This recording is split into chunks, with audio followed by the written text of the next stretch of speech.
Évangile de Jésus-Christ selon saint Luc. En ce temps-là, Jésus déclarait à ses disciples : « Je vous le dis à vous qui m'écoutez, aimez vos ennemis, faites du bien à ceux qui vous haïssent. Souhaitez du bien à ceux qui vous maudissent. Priez pour ceux qui vous calomnient. À celui qui te frappe sur une joue, présente l'autre joue. À celui qui te prend ton manteau, ne refuse pas ta tunique. Donne à quiconque te demande, et à qui prend ton bien, ne le réclame pas. Ce que vous voulez que les autres fassent pour vous, faites-le aussi pour eux. Si vous aimez ceux qui vous aiment, quelle reconnaissance méritez-vous? Même les pécheurs aiment ceux qui les aiment. Si vous faites du bien à ceux qui vous en font, quelle reconnaissance méritez-vous? Même les pécheurs en font autant.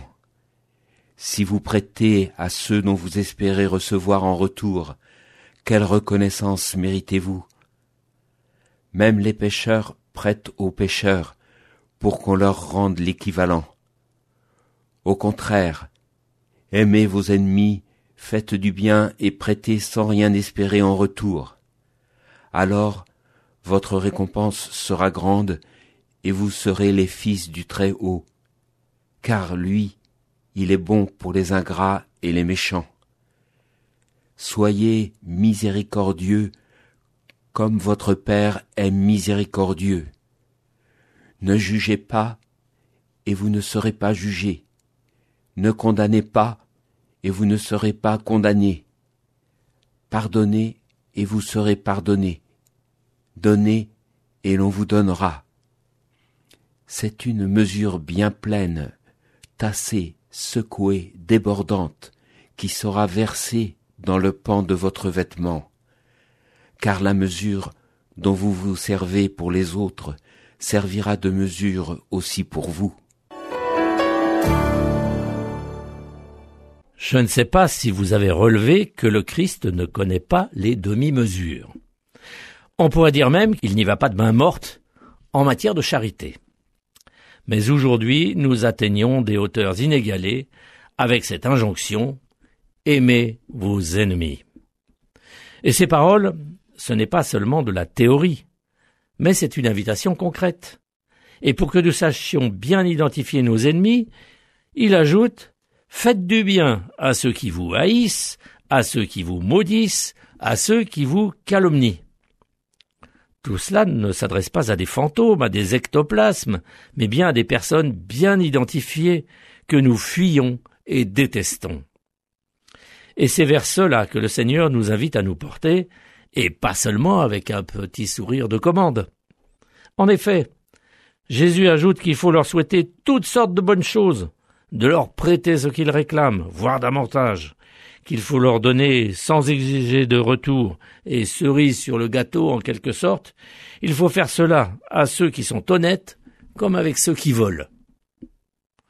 Nous sommes tentés de répondre « Seigneur, d'accord, mais c'est un peu fort, c'est même à la limite inacceptable. » Et pourtant, Jésus continue de manière impitoyable. « Si vous aimez ceux qui vous aiment, quelle reconnaissance pouvez-vous attendre ? Car même les pécheurs aiment ceux qui les aiment. » Et je m'arrête là des remontrances que le Seigneur nous adresse. Lorsque nous lisons ce passage de l'Évangile, nous sommes encore portés à penser que la charité chrétienne, c'est vraiment inaccessible. Comment pouvons-nous vivre un tel apostolat qui nous conduit à envisager une amitié avec celui qui n'a eu de cesse de nous nuire, de nous martyriser, de nous rejeter, de nous blesser? Et pourtant, comment imaginer la vie sans pardon? Je suis de la génération dont le père a participé au combat de la Deuxième Guerre mondiale. Grièvement blessé, ayant perdu la plupart de ses amis, il aurait pu nourrir une haine farouche contre tout un peuple dont il avait combattu l'armée. Et pourtant, il n'a eu de cesse de nous lier, nous, ses enfants, à cette jeunesse étrangère, par des échanges, par l'apprentissage de la langue de l'adversaire d'hier, en recevant les fils de celui qui fut l'ennemi. Si sa chair portait des stigmates et des souffrances qui ne lui permettaient pas d'oublier, il nous montrait le chemin du pardon et de la miséricorde.